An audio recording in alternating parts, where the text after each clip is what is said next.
Aaron, we held on. We got there in the end, innit? It's 3 points. Like, if we would have lost this game today, there would have been a lot of toxicity. You know what I mean? It would have been great, but we managed to hold on. We didn't create a lot. But neither did Leicester. Where do you stand on the game, man? Yeah, it was kind of like, at points, it felt like a friendly game, to be honest with you. It was boring. There was no creativity, like you said. We had 2 shots on target in 90 minutes, I think, or 3 if you count the Maguire chance as well. But like you say, man, 3 points, that's what matters at the end of the day. But we need to like work on our tactics, because against better teams than Leicester, like the Cities, the Liverpools, the Spurs, do you know what I mean? We need to have more creativity. We need to start thinking more, what can we do? How can we break a team down? And we didn't do that today. But yeah, the penalty saved us. Finally scored a penalty as well. Do you know what? From where I was like, that doesn't look like a penalty. I thought like VAR would get involved. Exactly. I still haven't seen it back, but obviously they must have done their checks, and obviously it was a penalty. But Rashford up front today, he didn't get a lot of service, but what he did have to do, what did you make of his performance today? It was poor again, man. If he didn't have the goal today, then I would have said maybe it was horrible, because especially in the second half, there were loads of balls. I know it's in the air, and I know he's not the strongest in the air, but least you can do, man, just win your headers, bro. Just win them. Don't just shy away and then hope that the ball will go over the defender so you can use your pace to go and score. You win your headers. And I don't know, man. It's getting more and more frustrating with Rashford. I don't want to criticise him too much, because I know people are going to say he's young, this, that, and the other. At the same time, it's his fourth season as a professional footballer, so he needs to start getting the same criticism as the other. Speaking of like the youngsters, look, we saw Chong come on the pitch today. His first couple of touches were bad, but then a couple of good little flashes from him. But no Greenwood today. He didn't get on the pitch. No Gomez, even though he was on the bench, which we want to see him on the bench at least.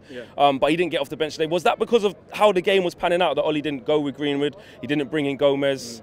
Do you think that was because of that, or because he still doesn't want to give Greenwood that game time? Where do you stand on that? I think he just wanted to see the game out and just be sure. I mean, this is probably the reason why he brought Tuanzebe on, to kind of solidify the midfield as well, because he's a central defender, so he's a bit defensive-minded. So I understand in one way why Greenwood didn't come on, or Gomez, but Chong, hey, listen, you give him more minutes in a game like this, he can do some bits, man. So I hope that against Astana he'll get minutes as well. Actually, against Astana, I would like to see Greenwood start. Man. He's good enough. Surely, man. I mean, the thing with young players is, I always say, you never know if they're good enough until you play them. Until you play them, you never know, because you can delay, 10, 20, 50, 25 games and say he's not ready, he's not ready. You never know if someone's ready until you play them. So until you play him, you never know. So give Greenwood a start against Astana, and then we'll know. You're confident going into West Ham game? Martial back in the side, Pogba back in the side, with a win under our belts. Does it give a little bit of momentum, or do you see it as you're not convinced by that, even though we got over the line? Yeah, obviously I'm not convinced by that, because what we see here is a reflection of what's happening at Carrington. I'm still asking myself, what are these guys doing in training other than running? But yeah, it does give confidence for the next game that Pogba and Martial will be back. Obviously, Pogba with the creativity will be back. Martial with the hold-up play will be back, because I think today Rashford's hold-up play wasn't that good.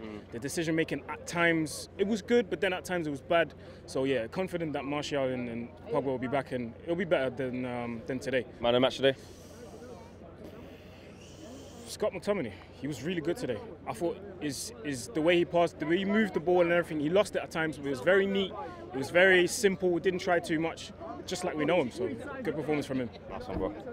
Cheers, bro. A big thank you to you guys for watching our latest video. If you want to check out more, make sure you do so right here.